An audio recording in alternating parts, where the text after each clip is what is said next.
this is an awfully unique opportunity for everybody and a great taste of what's to come this 2013 season for everybody else. The command goes out. Men's distance relay, 1,200 meters in this opening leg. And you know, what I love about this is, you know, again, this is where distance racing gets a center stage and people can get excited about it. You may say, okay, how interesting is it 1,200 meters? Well, it gets really interesting when you switch from that slower pace to all of a sudden this explosion of speed in the 400 meters. There's a relay baton exchange, then followed by the 800 and then the mile. And everybody gets engaged as you see this change from the 1,200, which is running now in the first lap, to that 400 meters. But now it's all about tactical positions. You see Centralwoods of the United States wants to make sure he stays right there so that when he gets ready to make that baton exchange, he is in good position for his team. Do you like the strategy employed by the teams about who runs when and where and the order from 12 to 4 to 8 to 1,600? Absolutely. And look, that's the game inside the game is knowing where to place your talent. You know, there's some great stories from the Olympic Games in particular in the men's 4x4 where the Bahamas made a change at the very last minute in the call room, putting Chris Brown in the leadoff position, and no one believed it. So yes, there's all kind of strategizing and looking and prognosticating as to what other teams will do, and then you set your team and come out here and run. Medley for Morocco, leading the way. Ethiopia well placed. Kenya in the mix as well. And then back to Team USA Blue. And then red, you can see on the outside, and Andrew Wheating. Here he is, the tallest of all the competitors. Ireland off to a strong start also. The Australians of Collis Bingham running up hard into third early on in this opening 1,200 meters. Qatar of Morocco, the 19-year-old, has run 3:38.60 for 1,500 meters. He was also a 2012 Olympian and is getting a taste of what it feels like to come up the home straightaway here at Franklin Field. See how everybody's bunched up their leaves? Positioning. It's all tactics and positioning. A little bit like auto racing, huh? Exactly, it is. Just biding your time, playing the strategy right. But the good thing about it here is if they bump, you don't have a crash that has wheels and fenders flying everywhere.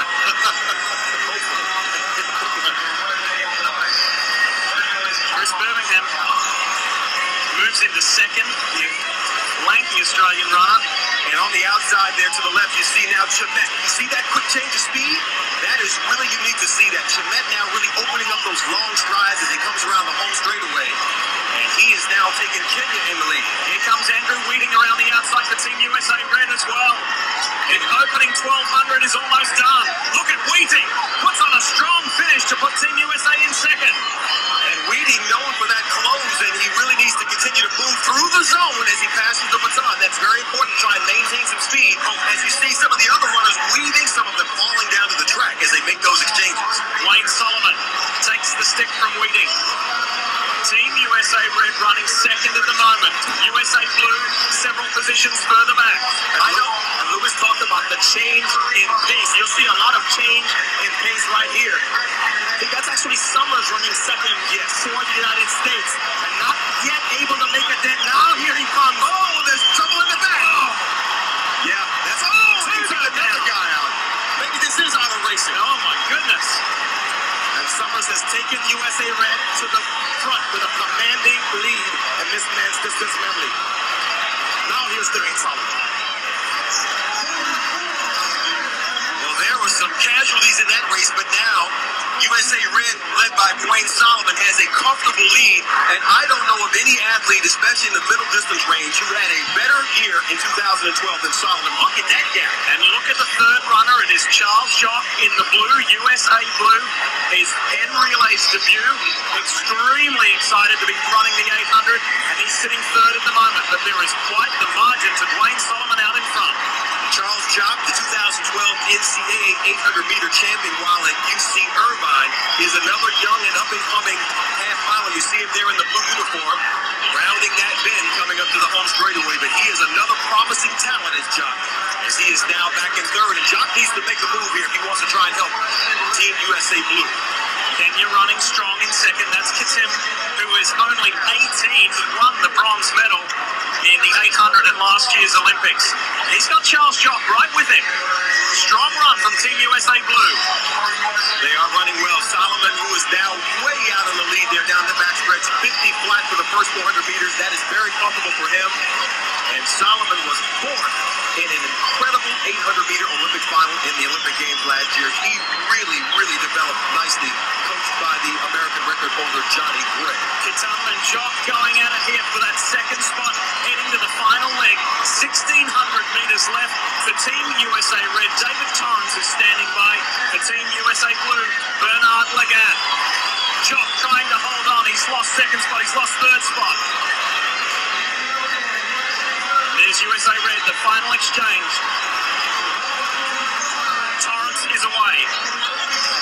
So they now have a comfortable lead, but listen, it's a mile, 1,600 meters for this last lap, and so if you're behind, you're sort of slowly gauging how you'll close the gap. You don't do it right away.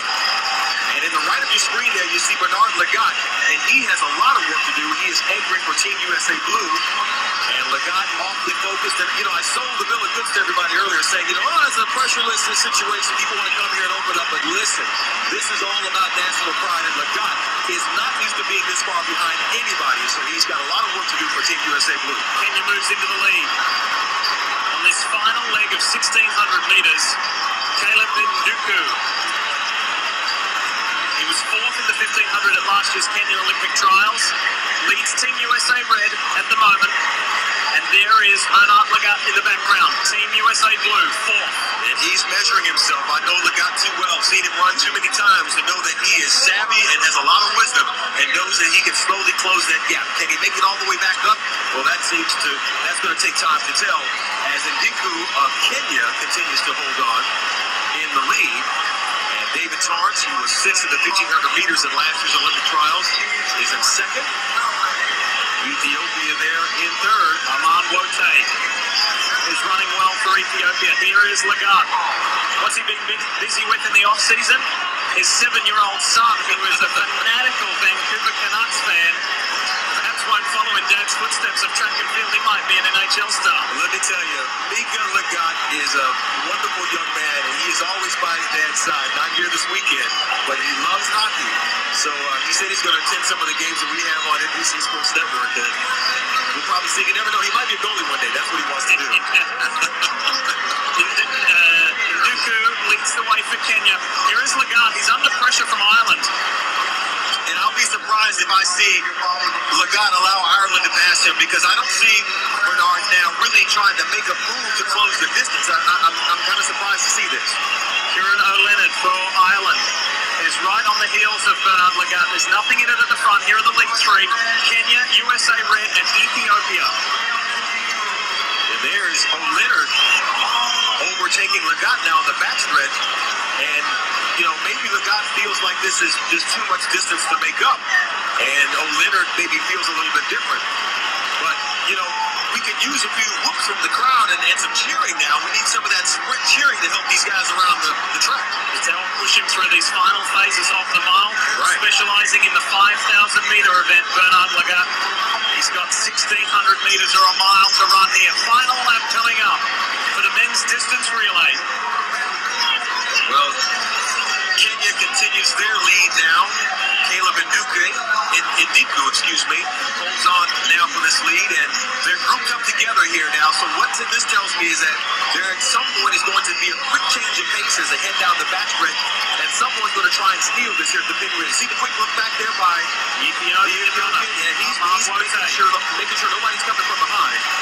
It's been USA, Morocco, and Kenya the last 3 years. Good diversity, but not one runner from USA's victorious team a year ago is here to defend that title. The run home. This is it. The men's distance relay. It's down to Ethiopia and Kenya. And Aman Wote of Ethiopia has started the stretch now. He's making the run to home. Wote is on target for a really impressive time as he comes across the line in 9:16:34. Ethiopia victorious. Team USA Red in third behind Kenya. 9:16:34. Well, look at that. Sebco, Eamon Coughlin, and Kip Keno here at the Penn Relays. There is track and field history.